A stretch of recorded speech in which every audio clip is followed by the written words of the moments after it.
Welcome, YouTube. Today we're gonna be doing some Act Man. Why was Yu-Gi-Oh so awesome, and what happened to it? I only played Yu-Gi-Oh very briefly. I only have one deck, which is a GOAT deck, which was my only introduction to Yu-Gi-Oh. That was like, I'd say 5 months ago. It's very, very brief. I basically know next to nothing on Yu-Gi-Oh. And so this is gonna be a little bit of a unknown watch by me, but hopefully it gets better, or not gets better, sorry. Hopefully I understand more about what makes this game so, I want to say good, I'd say so played by a lot of people. So I know that a lot of people play it, and it's big today. I used to have I used to visit somebody that had like entire, like, just paper, not paper, but decks or cards, just tons of them, just piled up, and I'd just be looking through them, being like, this is a lot. This is so interesting. Like, it's so weird just seeing with hundreds and hundreds of them, maybe even thousands. Anyways, without further ado, you know what? Let's just get straight into it, shall we? Before I do though, does not forget to say, don't forget to follow me on Twitch. I do record these live, and don't forget to like and subscribe to my channel because it does help a lot. It helps very much, trust me. It funds basically everything I'm doing here. So besides that though, let's get right into it. Long ago, when the pyramids were still young, grade school children played a game of great and terrible power. But these Yu-Gi-Oh duels erupted into chaos, as nobody could agree what the rules were. Until a great and powerful 6th grader locked away his card collection, imprisoning it within the 9 Millennium shoeboxes. Now, 5,000 years later, a boy named Yugioh has unlocked the shoeboxes and rediscovered the lost card game of his childhood. For destiny has chosen him to explain why it was so awesome. Just as the brave 6th grader did 5,000 years ago. This is so fun. Oh my god, what are these side faces? Oh no.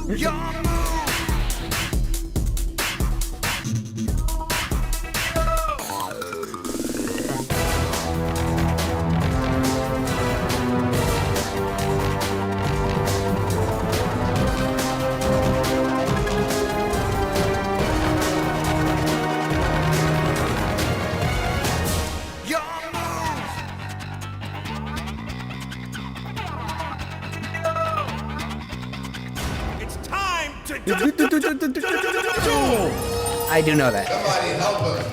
Help him to the hospital.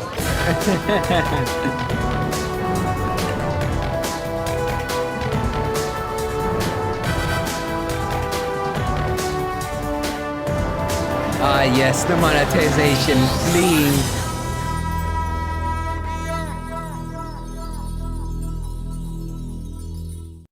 What's up, duelists? This is the Act Man here, and today it's time to discuss my favorite trading card game, Harry Potter. I summon Hagrid in attack position. Oh my god, Look, no. I even did my hair for you. Why don't we go out anymore? You used to take me to Dance Dance Revolution all the time, and now you... With all the epic moments in the anime, iconic monsters, and that legendary art style, Yu-Gi-Oh is certainly a once-in-a-millennium franchise. Man, I do know about Kaiba though. I do know how petty he is. I miss Saturday morning cartoons. I never really had cable. I had it for like 3 months. And that time, I'd watch...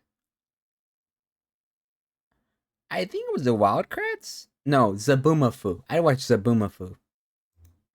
Alright, do not make love to the This was the largest Millennium pyramid. Puzzle necklace I could get. I did my best, okay? No! My Beaver Warrior! But I don't need to tell you that, just look at its sales. You ever hear of a cardboard company making over $10 billion?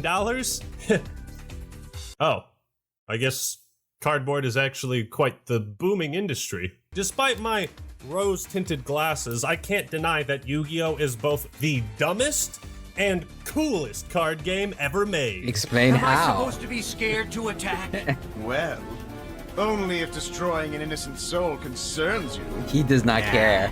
As the president of a major corporation, I have to do that every day. Kaiba would sell a soul if it got him a buff.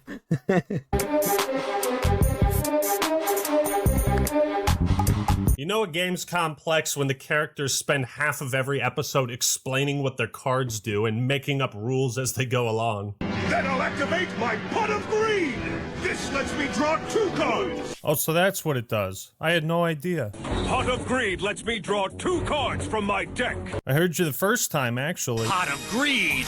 It allows me to draw Right 2 again. cards to refresh my You hand. don't have to keep It allows explaining me to draw 2 more cards. this card. So I can draw You 2 can stop. cards. This lets me draw 2 more more cards! cards. So I draw 2 cards! What does Pot of Greed do again? And yet, because of its absurd complexity, there are countless methods to pull some sick combo on your unsuspecting opponent.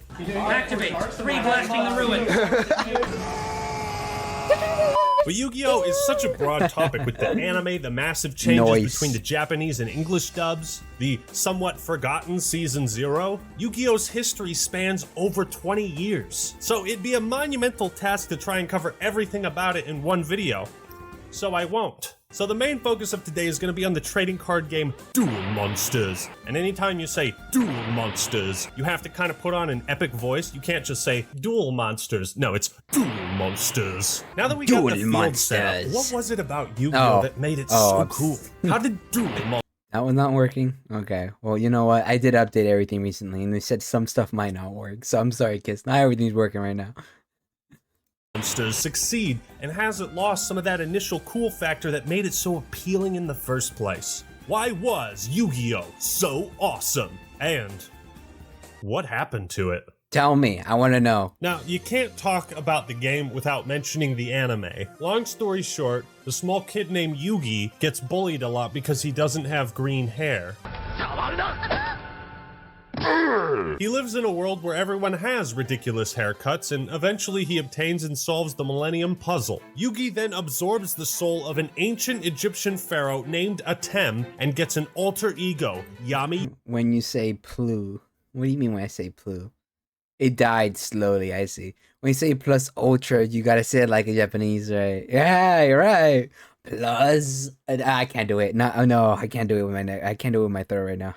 I do not have the vocal cords for it. Yugi. And together the two run amok within society by challenging people of questionable morals to a game of chance, and then if they lose, killing them. Yeah. Banishing their soul to eternal damnation in the Shadow Realm. Wait, the main character does all this? That's right, the protagonist of Yu-Gi-Oh! Was a mass-murdering vigilante. And that's fucking badass. But what we got here in America was the pussy version of Yu-Gi-Oh! The show, as the company responsible for the English dub for kids insisted on removing anything remotely related to religion, sex, titties, basically anything cool. They censored Taya going to the bathroom. Why? Some of the things were very obscure that they would censor. They would censor like midriff, stuff like that. It's just it's interesting because people don't realize that as kids because it's like the first time you've seen it, and you might wonder like what's going on. Like some people have guns pointed to their head, but they're just holding nothing. Yeah, they're pretending. Oh, the that they pointing have guns. fingers, Yeah, exactly. right? I've seen that. Marcella will shoot you with our invisible guns. And in America, we didn't even get Season 0, probably because the series at this point had very little to do with Duel Monsters, and instead focused on ironic and dangerous games of chance, which you can't make a card game out of. Most times the antagonist would end up cheating and Atem would be like, I knew you wouldn't play by the rules. You know, one of his teachers was kind of a bitch and obsessed with her beauty, so as punishment for cheating in the Shadow game, Atem made her face crack and fall apart every time she felt vain. A dude who held Taya hostage at gunpoint failed the Shadow game and was doomed to believe he's on fire for all eternity. Damn, dude. That's Don't crazy. fuck with Yugi's chick. Yeah. So, pretty hardcore stuff, right? But somewhere along the line, it was decided that all these unique Shadow games would morph into one, played with cards, monsters, and real magic. Whether or not the anime was just a vessel to sell trading cards, I can't say. But a major reason Yu-Gi-Oh! Was so awesome is its premise. You're reliving ancient Egyptian battles in games of life and death. And if you lose, Looks like you're going to the Shadow Realm, Jimbo. did you know there was a series called 5Ds where the main characters all dueled while riding motorcycles? Yes, like this was real. Card games Why? on motorcycles. Card games on motorcycle! Like, how do you even handle a deck on a fucking motorcycle? Wouldn't the cards just fly everywhere? What's the actual advantage of... You know what? I've got too many questions. I suppose I should Card explain game how on Yu-Gi-Oh! Is played motorcycle. for all you heathens that are unaware. Cause I figure, if there is intelligent life out there, then let's teach them how to duel. Shut up, Kaiba. You just want to monetize your game. Anyways, I'm gonna say, what format are we learning? On paper, it seems pretty straightforward. Each player has 8,000 or 4,000 life points, and whoever runs out first... Dueling on D-Wheels. Monsters are the main form of attack and defense. Spells usually have some positive benefit for you, while traps act as traps for your opponent. You triggered my trap card! To me, like, that's almost like indicative of what Yu-Gi-Oh! Is like, you've activated my trap card, right? Like, you don't just get to like do your turn and then freeze and like nothing else happens. It's like, you know, you've activated my trap, I use this, I use that, you know, you thought type of, you know, those sort of comebacks. You thought, yeah. Yeah, you thought. There's a lot more to it than that, but Duel Monsters was all about building a deck of 40 or more cards that synergize and create a cohesive strategy. You know, come to think of it, why does the society resolve all their personal disputes by playing a children's card game? You know what? Doesn't matter. Because what does matter is that Pegasus stole Grandpa Moto's soul. All right. And we're getting it back. So, okay, we got this forgot cool about that idea premise. around losing and gaining life points with monsters. What sorts of mechanics can we build around that? Too many mechanics is the answer. You don't think the game needs more methods of summoning? Oh, certainly not. Anything but that. Now, to understand where I'm coming from with my critiques and praise for the game, I should tell you my experience first. I have a confession to make, and I think I owe you all some honesty. I have a lot of Yu-Gi-Oh cards. Yeah. Unfortunately, no, I am not a virgin. I hope you can accept me into your ranks despite that. I discovered Yu-Gi-Oh! At the best time possible, while in the 4th grade, must have been 2003. It was the point where, you know, I was starting to distance myself from the things I thought were too kiddie for me. So at that point, Pokemon just wasn't cutting it for me. I needed something to fill the bottomless trap hole inside me. So why was Yu-Gi-Oh! Worthy? Why is it something I'm still spending money on, collecting, and talking about? Because Yu-Gi-Oh! Never stopped being cool. They just made a bunch of new stuff that was lame as fuck.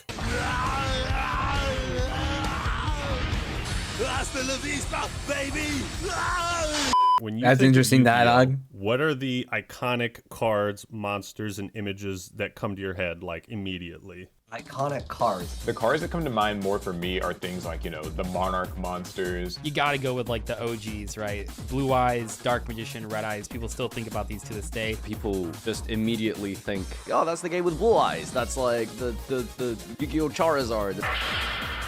Yeah, that's true. That's true. Like Dark Magician. He has never let me down. 100% Blackluster Soldier Envoy at the beginning. I would just throw that card in no matter what the deck was, even if it was like a water deck, because it was just that good. You know, like Breaker the Magical Warrior, Spirit Reaper, Sangan, Witch of the Black Forest. A lot of people will go with the classic like Pot of Greed, things like Monster Reborn, Blue Eyes, Red Eyes, Jinzo even. Maybe for me though, it actually would be Exodia. Exodia! Obliterate!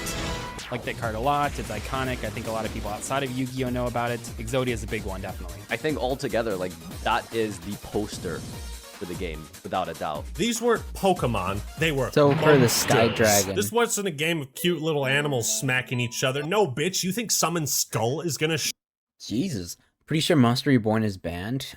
Banned? They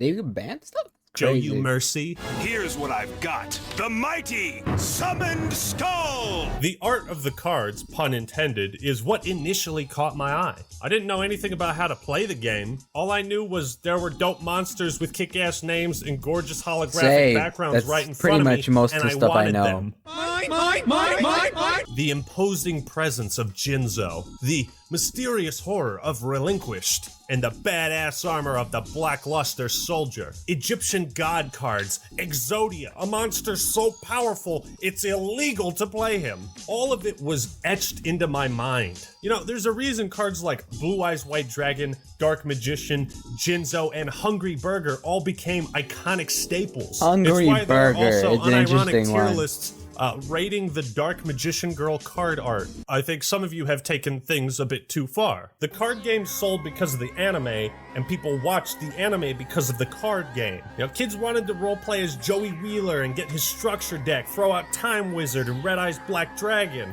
or they wanted to play as Pegasus and summon Relinquished and all his wacky toon monsters. That's not to say every card was a slapper in the art department. I mean, Griggle, and Firegrass. Oh my and my god, personal they look favorite, horrible. Bat. That's Yeah, crazy. Just Bat. Just A Bat. lot of monsters released very early on are pretty gross to look at, but in some ways I felt that like disgusting, kind of spooky, scary look fit the dark theme of the story's plot. Initially, duel monsters wasn't rocket science, but apparently that's what it's turned into. What a punk. Last year, after not playing the Pokemon card game for probably 18 years, I got back into it. And what I expected was to be blindsided by all sorts of crazy new mechanics, and I thought the pace of the game would have catapulted up to Sonic levels of super speed. In reality, it took 20 minutes for me to relearn the rules and understand the new types of cards. If you tried coming back to Yu-Gi-Oh! After taking an 18-year break, you got no chance. What is that? What the fuck is that? That's The a amount lot. of new mechanics and stuff you gotta learn just to competently play will make your head spin. That's another thing too, is like, you know, modern Yu-Gi-Oh! The power level of it is extremely high. There's been a lot of power creep in this game, and people sometimes try to get back into it and they're like, hey, can It's I play just the all same hand deck I played traps in, like, now? 2010 I or see. something? It's like, no, you can't. I mean, that deck might have new support by today's standards, but like still just the stuff that was good even just a few years ago isn't at all competitive today. And How did this simple game of strategy turn into a fucking Einstein project? First, I'd like to dispel the myth that Yu-Gi-Oh! Never had balancing problems. The game was flawed from the start, okay? Although monsters were divided by type, attribute, and level, whether or not they were good usually came down to two things. How high is its attack? How many tributes does it require? Level 4 monsters don't need a tribute, level 5 and 6 require 1, and anything above that, 2. My grandpa's deck has no pathetic cards, Kaiba.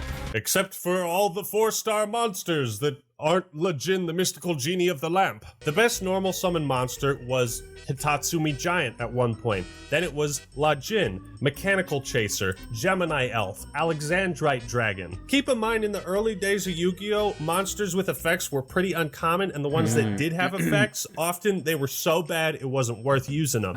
Even as a child, I knew it was stupid that some cards were just arbitrarily better than others for no discernible reason. No! My Beaver Warrior! Look at a card as badass And as not Serpent the Beaver Warrior.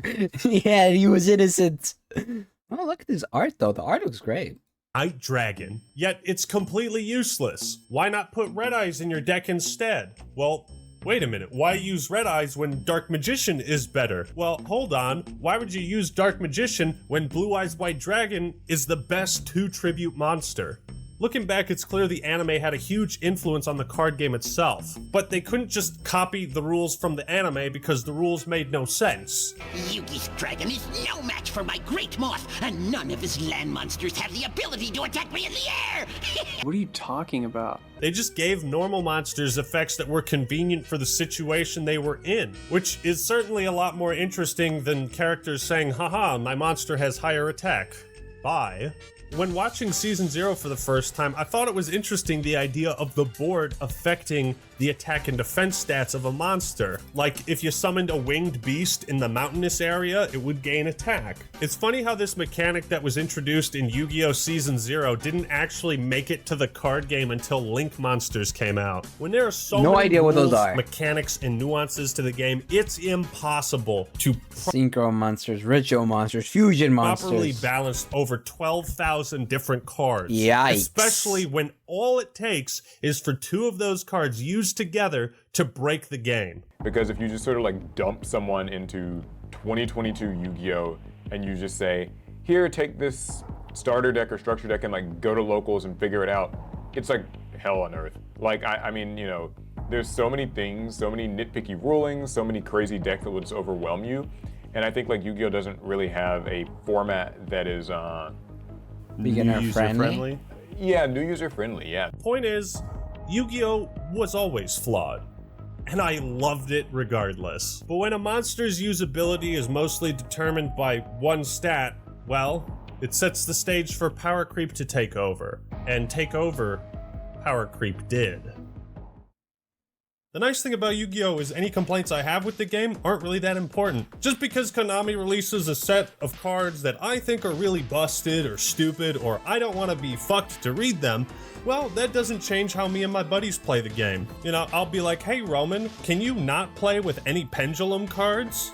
Thank you. So if I start ass blasting dual monsters, then just know I love Yu-Gi-Oh! And that will never change. With that being said, holy fuck, okay, here comes the criticism. Power crept. Yu-Gi-Oh! Has gone up to 11 so hard, I don't even know where to start with this. Would you say the power creep is kind of evened out now? I don't know, like, because we're currently in a format in the TCG where, like, power creep has gotten pretty out of hand. So that's where it's like, it kind of comes in waves, you know? You'll have, like, lulls, you'll have high points of power creep. I think right now, specifically, power creep is a bit out of hand. What drew me to Yu-Gi-Oh! Was the creativity and like, I like playing against my opponent. He makes this card. What can I do to deal with this? But now, modern Yu-Gi-Oh! Is you make enough cards that say this card negates and destroys my opponent's effect. You make 6 of those and it doesn't matter. Like, you could be the best player in the world. It doesn't matter how good you are. You cannot outplay certain mechanics of the game. Certain things will just say you can't special summon. Doesn't matter. You can take the worst player, give him that one Yu-Gi-Oh! Card, and like even if he's brand new to the game, he can activate that and it's game over. I don't know. Maybe the problem is the business model. How do we sell new cards? Just make them better than the old ones. It's the same problem MMORPGs have, where a new expansion has to increase the power level somehow, otherwise why buy it? This goes back to the fact that this game is exceptionally old, and when you have a game that is running for 15, 20 years plus, how do you sell your new product? Well, I mean, you have to make and create new cards that are enticing and interesting for people to want to play. Well, naturally, if there's no end point where you just keep... I've wondered, since they have that many cards, right, if they ever made a card that's basically the duplicate of another one, right? If they ever made the mistake where it's like, oh, this card does the exact same as that other card, we just didn't notice. It was like, we made that one like 7 years ago, and we forgot about it, and we made this new one that does the exact same thing. I mean, kinda. I mean, that's just enough. Keep making slightly more powerful cards, 5 more iterations of Raigeki, you're just going to end up with these ridiculously overpowered cards that just trump them in every way possible. Pot of Super Greed, draw 3 cards. Yeah, pretty much, right? Looking back at Pokemon and from what I know of Magic the Gathering, the amount of things you can do in a turn is limited by resources. Yu-Gi-Oh! Isn't like this. I will now initiate a pendulum summon! Pendulum? I will now place 2 monsters in my pendulum zone, and I can summon 5 monsters at once! What the fuck? There is no limit to the number of monsters you can summon, cards you can search from your deck, cards you can get back from your graveyard to your hand, or cards that you can fusion and special summon and do all this crazy shit. Yu-Gi-Oh! Has gotten to a point where so much shit is happening, you can end up having 15-minute long turns, where someone goes through half of their deck, has 10 cards in the graveyard, and like 8 cards in their hand, 5 monsters on the field on the first turn. And they all have effects that negate other effects, so your opponent is basically locked out of playing, which is the most unfun thing that can happen in Yu-Gi-Oh! This is why everybody hated the Yada lock, because it just locked you out from playing the game. That's not fun. Yu-Gi-Oh's gotten to the point literally where your whole goal turn 1 is literally to make it so your opponent cannot Yu-Gi-Oh! And it's a very interesting design decision. I mean, this is even at the highest level of competitive. I can't play my deck, I can't go into my X deck. If I try and play with just my cards in my hand, you just negate them. and I just sat here for 10-15 minutes waiting for you to just set that up. So Konami kept increasing the power level and utility of cards in a new set, but then the one after has to be slightly more powerful, and then the one after that, and when you keep that mindset for over 20 years, well, it certainly explains the state of modern Yu-Gi-Oh! If you try to duel a modern deck with something in GOAT format, it would go something like this. Oh god. Alright, so I'm gonna sacrifice the Legendary Fisherman to summon the Legendary Fisherman number 3, which banishes all of your monsters. It banishes all of them? Okay, so then I'm gonna activate Mirror Force since you attack and destroy it. He can't be destroyed by spells or traps. What? Alrighty then, I special summon Blue Eyes to attack your Legendary Fisherman. He can't be destroyed by battle. So then I use Compulsory Evacuation Device to return him to your hand. He is unaffected by all spells and traps. Okay, so I'm gonna punch you in the mouth and then I'm gonna flip this table over. If I were to explain Nah, all that's the a rules... reasonable crash out. That's a reasonable crash out. What do you mean it can't be affected by anything? Then how do you counter it? That's the neat part. You don't counter it. I cast gun. It's meet God. Yu-Gi-Oh! We'd be here for the next millennium. And that's the problem. Look at the official beginner's guide for Yu-Gi-Oh! It's 30 pages long. The difference is, most turns back in the day would be like, I draw, I set 2 cards, I summon this monster in attack mode. Any confusions around the rules or what was supposed to happen was usually a result of cards being written vaguely. Now, like I said, what's cool about Yu-Gi-Oh! Is the wide array of strategies you can use. I activate Mirror Force, while I use 7 tools of the bandit to negate it. Get fucked, nerd. I got an old school Goat Warrior deck, a modern Umi deck. I've assembled all 5 special cards, all 5 pieces of the puzzle. Hell, you can even make a deck around the god cards now. Now ain't that fucking awesome? So I love coming up with new strats and playstyles. What sucks about Yu-Gi-Oh! Is having to understand all those strats and playstyles. Okay, so I'm gonna discard the left leg of the Forbidden One, and that'll get me the Dark Bribe from my deck. I set Dark Bribe and face down defense position in the spell and trap zone. When I do that, I get to draw the bottom half of my deck and add it to my hand. I special summon Nimble Momonga in sideways diagonal position. Yeah, yapping. And Witch of the Black Forest in upside down position. I will put Gravity Bind on the field as the field spell card, and then activate Messenger of Peace, which will allow me to get Scapegoat out on the field, and now I can add one card to my graveyard I get him. to my hand. Just flip the table. And then when Crash the out. left leg of the Forbidden Kill One is him. added to my hand by a card effect, I get to add the rest of my deck to my hand. I have now drawn each of the 5 pieces of Exodia. The game is over, and I win.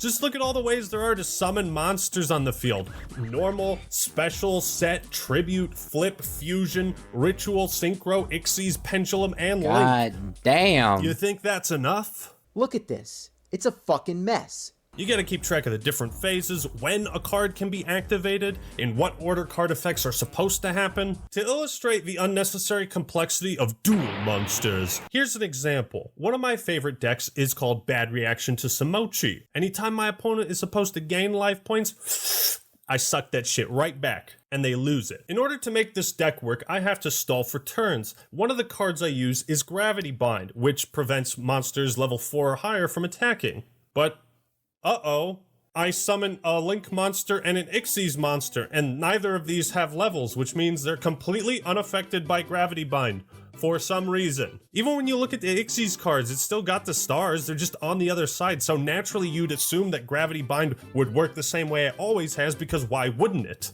So it makes the card far less useful in a modern format. Because Gravity Bind wasn't created with the idea that monsters would at some point just not have levels. Here's another example. Let's say your opponent has a powerful Link monster on the field, and you go, haha, I summon Tsukuyomi, and use its effect to flip your Link monster into face-down defense position where I can attack it and destroy it. And Nice what's gonna try, happen? guy. Link monsters can't change their battle positions for any reason. Just last week, I was dueling my buddy's Predaplant deck, and a situation occurred that made me want to rip up all my copies of Blue Eyes. I had a monster that couldn't be targeted by other monster effects. And in my mind, that meant, okay, you can't single this guy out, Legendary Fisherman number 2. How naive I was to think it would be that simple. If you select a monster with an effect but your effect doesn't include the word target, then it's not technically targeting and the effect still goes through. What fucking sense does that make? I pick that monster. I use this effect on that monster. I pick it. I target it. When I play a match of dual monsters, what I want to keep track of is what's on the field, what's in my hand, what's in the graveyard. What I don't want is to have to read every single one of my opponent's card effects to make sure it includes the word target. I think too often duels with newer cards just turn into like debates and science projects or a fucking reading lesson. It's not fun. Yeah, look at that, goddamn, hold that summary. New Yu-Gi-Oh cards if my old ones could still compete. Maybe Duel Monsters is meant to be played in formats or eras, you know?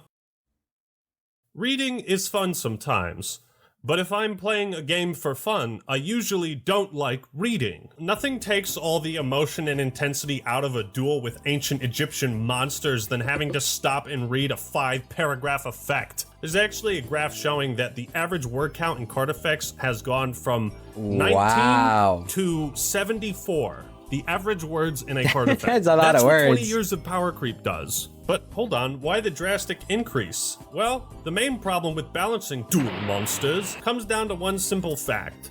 Card advantage is the most important thing and it always has been. Therefore, you need cards that do more things. It's why people that play Delinquent Duo deserve to get run over. Wow. Forcing your opponent to discard with little downsides is absolutely crippling, and it's also why part of greed is overpowered in Yu-Gi-Oh!, whereas in Pokemon, the same card isn't. I think there's a couple of aspects that Yu-Gi-Oh cards like really struggle with. Number one, it's the power creep and making sure that cards are strong enough. And how do you do that? Well, usually just the more they do, the better of a card it is, right? A card with 3 effects is sometimes just gonna probably statistically just be better than a card with 1 effect. So in the olden days, spells, traps, and effect monsters could usually do 1 or 2, maybe 3 things tops in a single turn, and that was it. So Yu-Gi-Oh! Had a lot of really cool spells and traps and monsters with elaborate effects. As long as they could only do a couple things, it wasn't that hard to memorize. A wall of text on Black Luster Soldier might seem daunting to read, but in reality, 1/3 of the effect is just the summoning requirements. The 2 effects BLS has can't be activated on the same turn. Same thing with Relinquished, what I call the first novel card. But now in modern Yu-Gi-Oh!, that's like every single card. For some reason, every card has to do 4 different things, even the commons. Yeah, it's a tough sell. Like, are you ready to sit here and read all these cards and memorize all these effects and like all the kind of nitpicky writing that gets very... It's fussy, right? Like, you know, whether or not this has a semicolon or not, that changes everything with the effect. So many cards have interchangeable effects that all morph together. They'll do something when added to your hand, when you summon it, when it goes to the graveyard, then you can banish it from the graveyard to do something else. None of these are a problem on their own, but when combined as often as they are, it just becomes a fucking nightmare. And then it's like, I'm not sure when this endless combo my opponent is playing is ever going to end, so I don't even know when to activate my traps. My fucking god, when will it end? Honestly, you're gonna have no cards by the time your turn is over. Is that what you're trying to... Yo, wake me up when this shit's over. You gotta go to sleep. Power creep progressed so far that at one point, traps and flip effect monsters were considered too slow to play. 1/3 of the game is too slow to be played. Wow. What? So they had to come up with hand traps. Basically, traps you activate from the hand. And that's the thing. Hand trap? That doesn't even make sense. You have to lay a trap before it can activate. That's why you had to put it down and you couldn't activate it the same turn. You were laying a trap. You want to talk about card text? Take a look at this asshole. Endy Mayon, the mighty master of magic. Oh my god, what the hell is... You can remove 6 spell counters from the field. Special summon this card from the Pendulum Zone. Then count the number of cards you control that have a spell counter. Destroy up to that many. If you do replace spell counters... Okay, what the fuck? Alright, we're just moving on. What the hell is... That's just a lot of words. What the fuck is that? Yeah. They had to sacrifice 1/5 of the card art just to add more effects. It's like every card turned into a Bible passage or something. Wow, that's a lot of words. Too bad I'm not reading any of them. Too bad I'm not reading them. This is the perfect example of what I'm talking about. If you boil this card down, it has a summoning requirement. It has 2 effects when it's summoned, and 2 effects while it's on the field, and an effect when it goes to the graveyard. 1 card that does 5 things. 5 effects you have to keep track of. I've always thought to prevent these levels of power creep, Yu-Gi-Oh! Should have implemented unique tactics, gimmicks maybe, while updating older cards. I don't know, maybe some cards have HP and will be destroyed after taking a certain amount of damage, or maybe Celtic Guardian can block 1 attack against a friendly monster next to him. What if there were formations, you know, if you could stack up weak monsters in front of strong ranged ones? They kind of dabbled with that in the show. It'd be naive to think that Duel Monsters would be the exact same game for 20 years. Not many card games stay relevant without innovation. Wait, what? Dude, new Solitaire just dropped? Holy shit! Whatever painful choices. Poker 2 just dropped. It's just crazy, you know? It's... some games don't need new things. Stuff like that will always be the same. Konami had to make. If it ain't broke, don't fix It's kept it. the game alive. And I'd rather people be able to play and enjoy new Yu-Gi-Oh!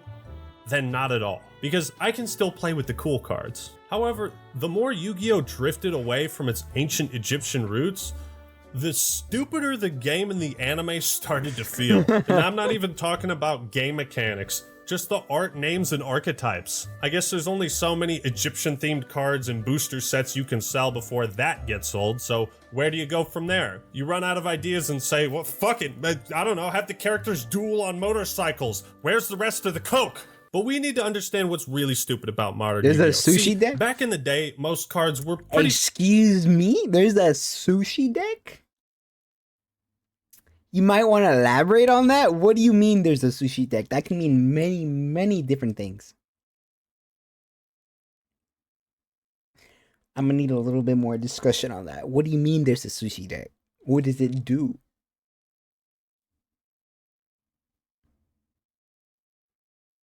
Like, is it like you're cooking sushi? Like, what? The monsters are sushi, but battleships. Dr. Malley has hurt himself in his confusion. Huh? You made me more confused. Actually, don't answer the question. I understand less now. Straightforward. The names made sense, and only a handful were super long or confusing, right? Trap hole. You summon a monster, it falls down the hole, it dies. Man-eater bug. You flip it up, it eats a monster. It's a bug. Mystical Space Typhoon. Destroy one spell a trap. Mirror Force. You attack me? Sayonara, bitch. The cards had names, art, and effects that all fit a theme or a type of action. I've always thought Michizur was super cool because it's like, okay, one monster's dying and the other one's pulling him down too. Rope of Life. You pay a cost to bring back a monster stronger than before. Foolish Burial. You're burying your own monster in the graveyard, which some might consider to be foolish. Simple, easy to understand concepts. So, what the fuck happened to Yu-Gi-Oh's simplicity? It's like every new card that comes out is part of some kind of, what is it, archetype?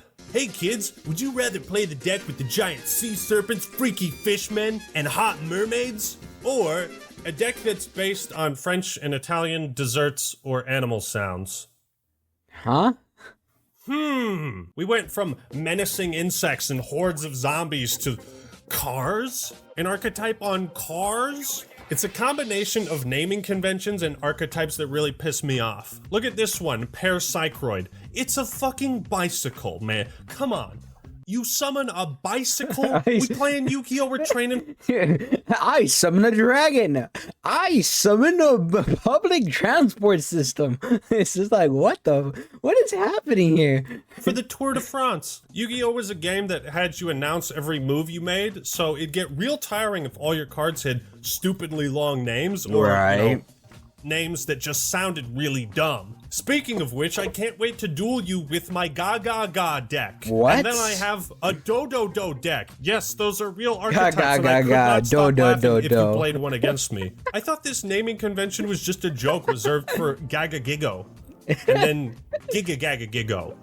And of course, go Gigo. Don't you want to play a deck with cards that all start with Cliff? I summon Clifford Disc, which allows me to get one Click card from my Cliff deck. Now they got an archetype based on cubes? What is this, Oh my Minecraft? You're actually gonna gosh. tell me there's an arc? I can't. What is these dark? What is this Dex? I mean, there's a lot of laundry dragon. There's a dragon, but also a washing machine. Stop. I'm good. I don't need to hear more. I'm good. Jesus Christ, look at this name. Quill does sound like something I like to play with. Okay, alright. Crimson Nova Trinity, the Dark Cubic Lord. Number 38, Hope Harbinger Dragon Titanic Galaxy. These aren't even names, it's just a string of nonsense words. I can come up with random shit too. Number -73 and a third, Dragonic Spread-Shifting Doom Blaster of Legend. How about this one? Dan Mari at Ignister. What the shit is this supposed to be, huh? What the shit is this? And you might say, well, Actman, you're pretending like there weren't dumb cards back in the glory days. Yeah, there were, but they were stupid and simple. Like Bat. 69, the Butt Buster Dragon. I'm sorry to all the hardcore Bat players out there, but he sucks. Super Dreadnought Rail Cannon Gustav Max. Oh, and you can't forget I'm playing this card alongside my Super Dreadnought Rail Cannon Juggernaut Lieb. Blaze Phoenix the Burning Bombardment Bird. Why not just call it Blaze Phoenix? Prank Kids Meow Meow Moo. Huh? This is a joke, right? This is like you created the lamest archetype that nobody would ever want to play. Is that a joke? Prank Kids Bow Wow Bark. How about this one? DDD Dragon King Pendragon. Of course, because it was necessary for dragon to be in the card's name twice, and it's not even a dragon type, it's a fiend! What the fuck? Okay, this is where I draw the line, alright? Tell me. DDD Super Doom King Purple Armageddon. There is a card that I found, it's called DDD Super Doom King Purple Armageddon. And in the card listen effect, to that name. and in the card effect, it says you can only use the effect of DDD Super Doom King Purple Armageddon once per turn. And I feel like that could just be swapped out. You know what I mean? Like, just the once per turn restriction on that card is like 10 words, right? Yeah, that's right. I get why they want to say you can only use it once. Like, maybe if you have like multiple copies or whatever, it could be broken. But like, I don't know why they don't just use like a 1 symbol, like a 1 with a circle around it or something. Yeah, like one PT and a little circle on the card. Yeah, so that way, like, it just sort of says, because the thing is, like, the sentence is already kind of extra, and then the name of the card is already super long. So now the sentence Stop watching Yu-Gi-Oh! Halfway through GX, actually near the end of Duel City. I wouldn't know. I would never watch enough Yu-Gi-Oh! To really get that far. I've only watched a little bit of it, and I only know the basic stuff, the memes, and whatever secondhand stuff I know from hanging around a lot of friends, and I mean a lot of friends that play Yu-Gi-Oh! And I'm not playing it, but usually I'm in calls in the background, just trying to figure out what the hell is happening. The Dragon Lord Cage, welcome in. Hello. to say, you can only activate the effect of DDD Doom King blah blah blah blah blah blah once per turn.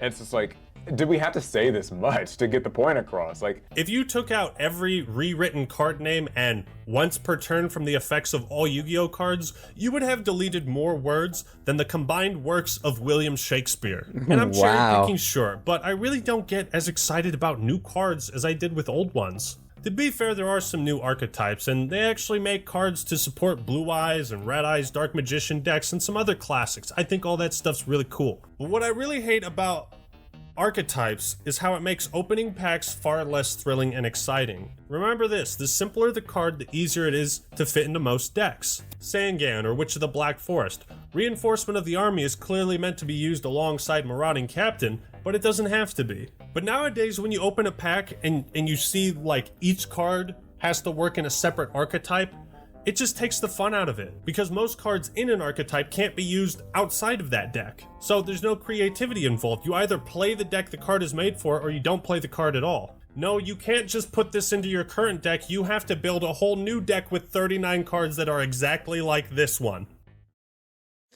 Yu-Gi-Oh! God, is that a is very such a complex game with a brain long and damage. complex history. It truly is the coolest and dumbest card game ever made. I love it to death and likely always will. Sure, I can complain, bitch, and moan about ridiculous mechanics, dumb archetypes, and excessive card text, but at the end of the day, had I never played Yu-Gi-Oh!, my childhood would have been way worse. I can always play the version of Yu-Gi-Oh! That I knew and loved, and I don't have to play with the new shit I don't like. Because no matter where Yu-Gi-Oh! Goes as a game or an anime, I'll always be there, ready to dodo! So thank you all for watching. I hope this completely random and probably poorly structured video was entertaining at the least. It Big was shout-outs informative, to, Paul from to say Team the APS, least. Sladra, Dzeef, and Farfa for answering my questions and taking part in this video. Links to their channels will be in the description. Please go check them out if you want more kick-ass Yu-Gi-Oh! Videos that are way better than mine. Alright everyone, that's all I got for today. This is the Yu-Gi-Oh! Man, signing out. Peace! Alright, the only card game I really like from new stuff is Cauldron of the Old Man. It is OP as hell. I thought you said Children of the Old Man. Hey yo! Hey yo, wait a minute. Alright, well, welcome in. We're covering this. I only played very briefly Yu-Gi-Oh! And that's with a GOAT deck. And that's the only thing I knew. That's the only thing I knew from Yu-Gi-Oh! Which is GOAT deck. And then, I was caught up. I've only watched some of it. Look up Gunkin Yu-Gi-Oh! It's a sushi deck. Wait, hold up. Before we do this, right? YouTube, thank you very much for watching. I will catch you guys later, alright? Don't forget to like and subscribe. I appreciate all your support, and I hope you guys enjoyed this video. As always, Ackman's original video will be linked down in the description. And besides that, I hope you guys all have a great day. Bye-bye.